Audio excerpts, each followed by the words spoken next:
So when I was a junior in high school, I had some growing, fairly serious mental health challenges that were challenging enough when I shared them with my parents. Some of the patterns of thinking and behaviors that I was struggling with, that it led them to have me start seeing a therapist. And it was a good experience. I got into the therapist's office every week or every other week, and he'd listen. A great guy. And this experience was therapeutic for me as we worked through some of my challenges, and he helped. There's no doubt about it. Yet, as I've reflected a lot back on that time and other later experiences, what I've learned in my life for me is that I really didn't need a therapist at that point in my life. I just needed people, someone who would listen, people outside of my parents who let me know that they cared. I needed connection. My high school basketball coach, he really moved well past the line from demanding to demeaning. While I think he had good intentions, the reality is his behavior had some negative effects on my health, mental health for sure. But I'm not going to blame him for my struggles. What I really am trying to point out here is I think he more so missed an opportunity. He missed the opportunity to create a both, highly demanding environment, which I needed at that age, but also one where I knew he cared about me as a person. He didn't need to be a therapist, and he didn't need to coddle me. He didn't need to be soft, but he did need to have conversations with me about things other than basketball. He did need to invest in that relationship. And our team culture, it wasn't bad. We all got along, and most of us were friends. But once again, there was a lot of missed opportunities for us to connect as young men, and to feel safe to be ourselves. What I've learned over my time as a coach and a culture consultant is this: we as coaches don't have to be therapists. We just need to be leaders who care and connect, who invest in the personal relationships with our players. And we need to create cultures where people are connected and safe. At the end of the day, my playing experience, I think, is what motivates me in a big way to do what I do, helping coaches to build better cultures and grow as leaders. I, along with Jessica Renney, the co-founder of Hone Athletics, have a belief that sports can be one of the biggest solutions to the growing mental health crisis our young people face today. So I'm excited for another episode with our partners in the world of sports, Hone Athletics. We're going to share the second half of our conversation with Jessica in today's episode. In case you forgot, you're listening to the Coaching Culture Podcast, and my name's JP Nurbin. And every episode I'm joined by the Nate Sanderson, who is a friend and co-host, and we help leaders through mentorship and coaching to implement strategies and systems to build their culture. Just as Coach Smith said on a recent enough iTunes review of our podcast, we are more than X's and O's. This is a great podcast for coaches who realize there is so much more to coaching than the tactical side of things. To become transformational leaders, we need to develop a great culture for our program, and this pod can help you get there. Thanks, Coach Smith, for the review. Send us an email for some free books and courses. If you'd like to learn more about TOC Culture Consulting, head on over to tocculture.com, where you can subscribe to our weekly newsletter and get a load of PDFs that will help you build your culture. Now, back to our conversation with Jessica. You're getting a lot of data, and all that data is coming back, and especially this last year, as sports have really ramped back up, especially in Canada, post-COVID. What are some of the common trends that you're seeing in some of the data? Yeah. So I think if I can start back kind of when COVID hit, actually, because we really launched this when COVID hit. And I think it's pretty powerful and speaks to the tool itself. When we had, our coaches or many coaches calling us and saying, like, I thought I knew my team. I thought I knew them. And this is coming back and telling me a different story. So, they thought they would see relationships decrease. They thought they would see pressure kind of decrease. We weren't playing games. There might not have been, a lot of expectation necessarily from coaches. However, they saw pressure through the roof. So they saw their athletes really experiencing a lot of pressure, and they saw fatigue scores very high as well. Which I think no one expected that either, us included. And what it did is it really provided us with, a nice way to be having conversations with coaches about, okay, like your athletes are tired. And they're like, but we're not meeting, we're not playing. I don't know why they're tired. I don't know what I'm doing.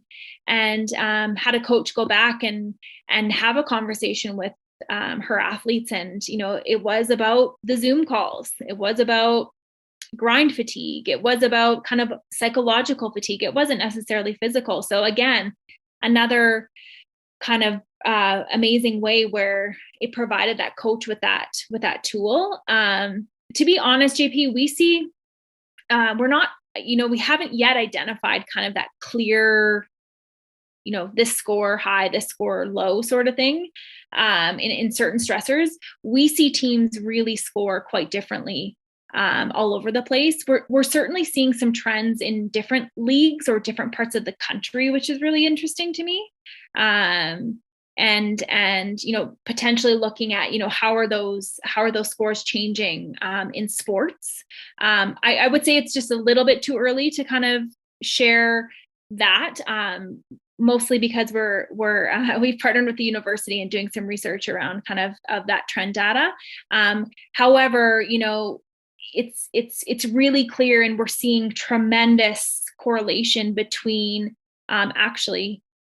performance and wellness, which is not surprising to me. However, again, there's not a lot of research around wellness and performance, and we're seeing quite a clear trend around when our athletes are feeling well, when they're feeling supported, we're seeing that their capacity to perform is far greater and far bigger than the opposite, which I think is not surprising, but there's no research yet telling us that that's true. I think that's really interesting on the fatigue aspect. I want to just come back to that because, I know that was some of the big things that we saw with our team. And I look at fatigue. And once again, I think it's so interesting, the power of the conversations with the athletes, because I see fatigue as like, oh, I'm running them too hard. Totally. Like where it's physical fatigue. I think the hard thing here is like, if I'm a coach at the high school level or at the youth level there, like the whole system needs an overhaul. It's not the fact that my season is potentially screwed up. It's the fact the whole system's screwed up because they go from one sport to the next, or they're doing AAU, or they're doing club, or they're doing like all these showcase tournaments, and they're doing this. And then it's just the whole, like, the whole college scene. I mean, to actually, cancel part of your, some of these trains would be like, it's deemed as irresponsible. Like it's so hard to break out of the system and give players the rest that they need. It just makes me think, obviously I want to talk in a second here about some things that you like to see coaches do more of and less of. But before we even go to that, is there some system-wide sports things that if you had a magical wand that you would fix? You're funny. Yeah, I would love a magical wand to fix, but I think, I'm not a policy maker or changer. However, I am seeing how this type of work can inform the people who make those decisions. And for fear of oversimplifying it, honestly, JP, I think we need to bring our athletes into the experience more. I think we need to hear from them. I think we need to co-create experiences more than just assuming we know what's best for them and we know what they should be doing. And if anything, that's what Hone has taught me, is that, here I am, someone who's specialized in working with athletes and have lots of years and degrees and whatever. But I was off. And if it wasn't for Hone, I wouldn't have known. So I really think we need to strive to co-create these sporting environments rather than singular people or singular boards making decisions around it. I might get a little excited with something I want to talk about real quick here and get on a soapbox, but I apologize if I do. But, I think it's really interesting. Like if we think about collegiate sports right now, what's the conversation is like, oh my gosh, we're paying athletes, good or bad. Like we don't even have the argument here or the discussion here. But like all the focus is on like all these athletes that are like, that aren't getting paid, but they're, their likenesses are, being used, they're making money off them. And I get it. There's a great argument to be made for paying athletes.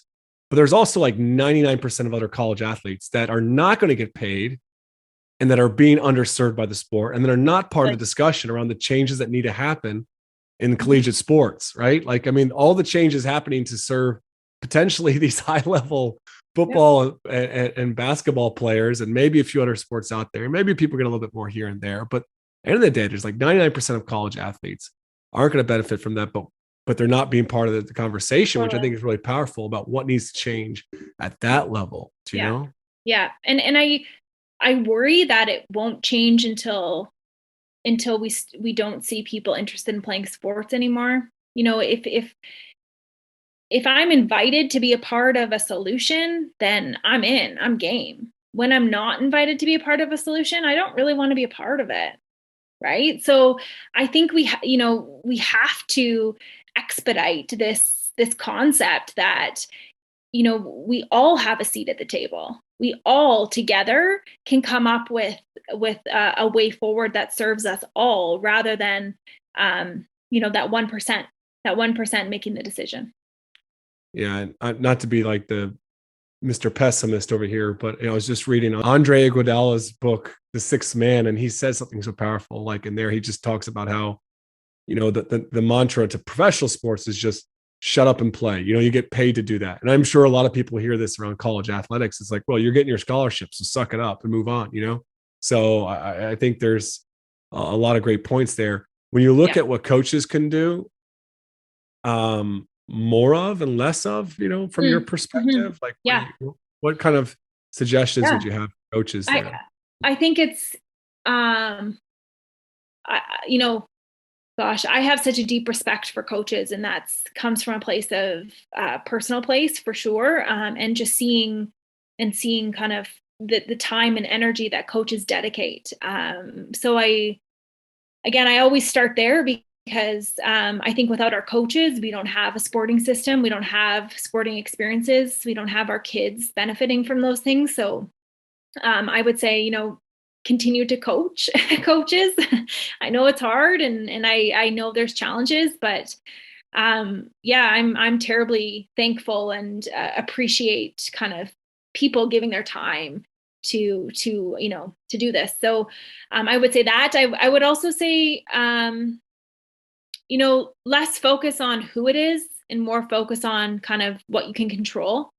And it's not about identifying who has that low score. Like I said, we're not asking diagnostic questions. The questions do not legally put the coach in a position where he or she has to act on it. They're giving them an idea. So less focus on who it is, and more focus on, creating that space and that environment where that individual, should they want to come forward, that they do. So I'd love to see that be happening more. Less of, gosh, it's always so hard for me, because I feel like it's such a coaches are so personal for me, that it's really hard for me to say stop doing less of something. Go on. There's something you'd like to suggest. I know.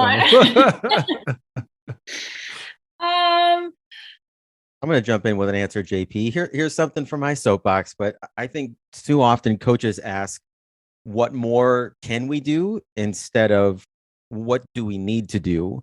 Like you mentioned earlier, the correlation between performance and wellness, and maybe you can explain that a little bit more. But I think that even having an eye toward whatever I add to the schedule could have a negative impact on wellness, which could have a negative correlating factor on our performance.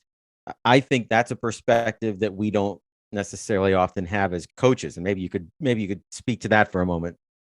Yeah, for sure. I think we need to be mindful of the physical things that, or anything, not even the physical, whether it's meditation or yoga, we need to be mindful of what we're putting on these student athletes' plates. Adding that extra Zoom call might be great. However, that takes away from potentially their time to not be really thinking about or recentering or doing whatever they do.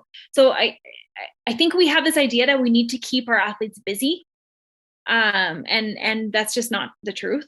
And you're exactly right. The more we add on, the more in long form, the more it's going to impact their performance. We do see that really early kind of link between wellness scores, whether that is that fatigue, pressure, criticism, all of those scores wrapped up, we see them trending with performance.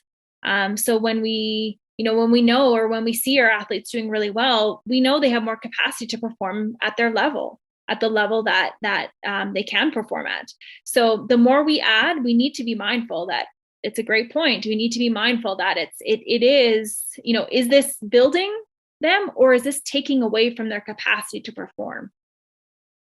I got a question on that, because I'm struggling. I Okay. get it, right? We shouldn't just add another Zoom. We shouldn't add another teaming. We shouldn't add another practice, or Mhm. even a yoga, session to, recovery session. My struggle is, if I'm a coach, is like, well, if I give them the day off, Yeah. they're going to just spend it playing video games or on their stupid phone.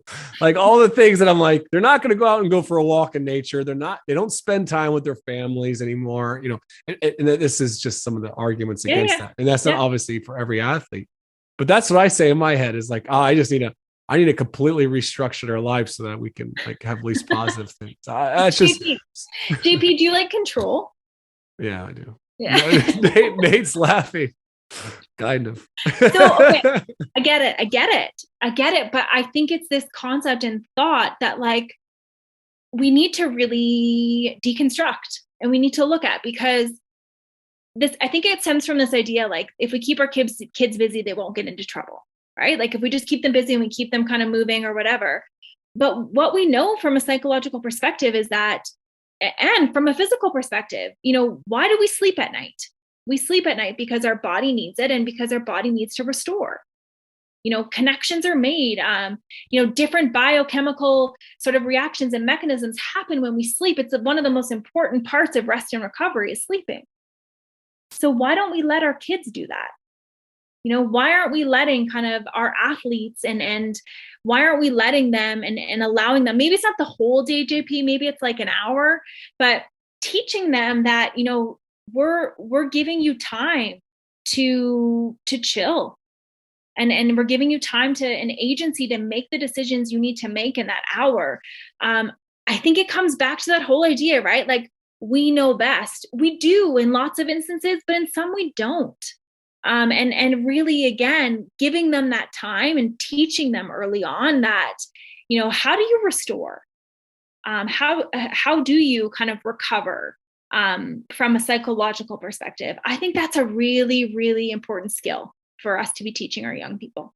I'll change subject just a little bit here, just for a second, and think about just participating in the app from an athlete perspective. Because I can hear in my mind some coaches saying, well, my kids are going to, bark back at that. They're not going to fill it out. Like, how do you sell it to the athlete? What's the value to the individual player on a team? Yeah. So we just surveyed over 4,500 athletes, all from different kind of levels, from your kind of 15 to 18, and then your kind of collegiate level and your professional levels. And I was super surprised by what they were getting out of this. So, we had over, I think with all of them combined, we had over 85% of our athletes saying that they want their coach to use home next year. And that, the number one or 1, 2, whatever you want to, the most important parts of this is that it was easy to use. Our athletes are busy, our coaches are busy, everyone's busy. So making it user-friendly was really important. And also, and this surprised me, the fact that it asked them to reflect on how they were doing on these stressors. A lot of athletes mentioned that they had never thought of it before. They had never thought about how they were managing relationships. They had never thought about whether or not they were feeling criticized. So for them, that was a huge piece and a huge buy-in, was that it provided them and allowed them 30 seconds of their day to actually think about kind of these different things that we know impact their mental health.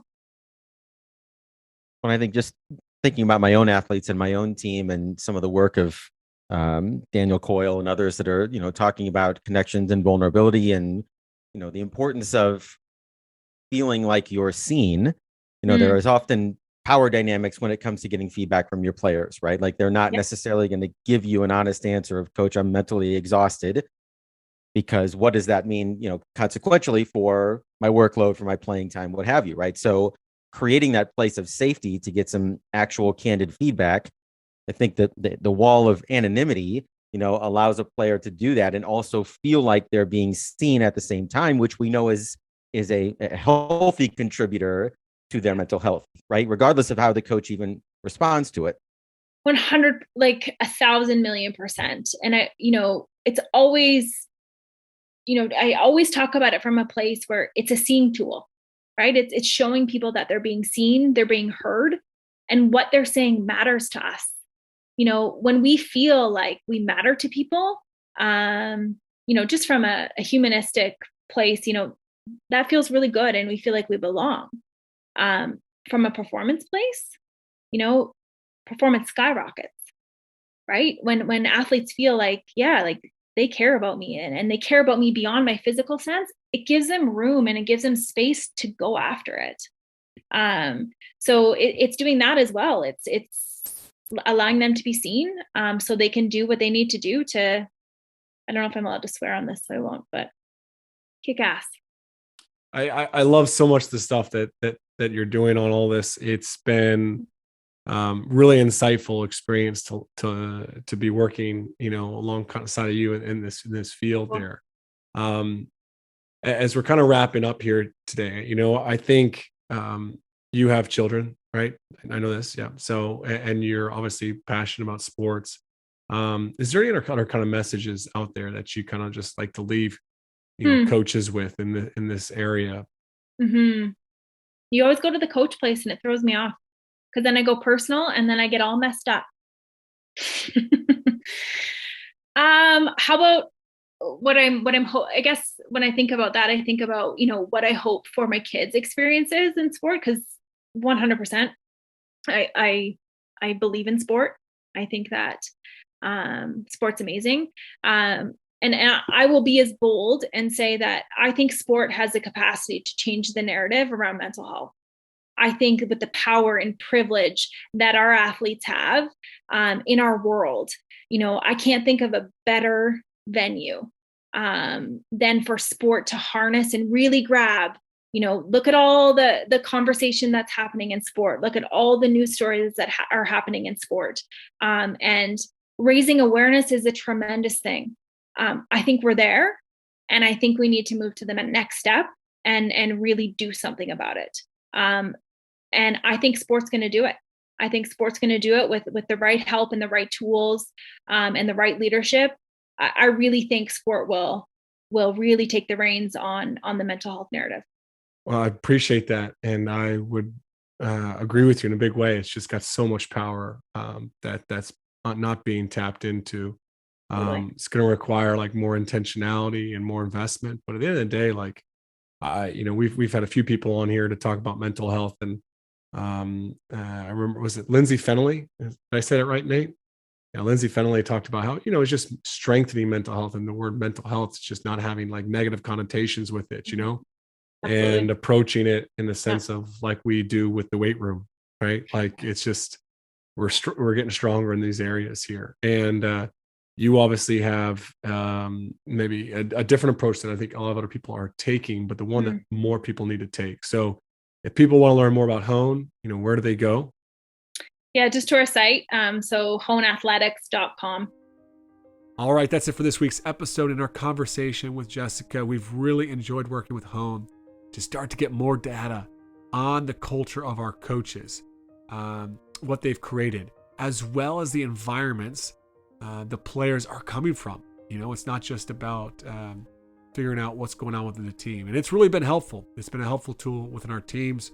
So head on over to honeathletics.com to learn more.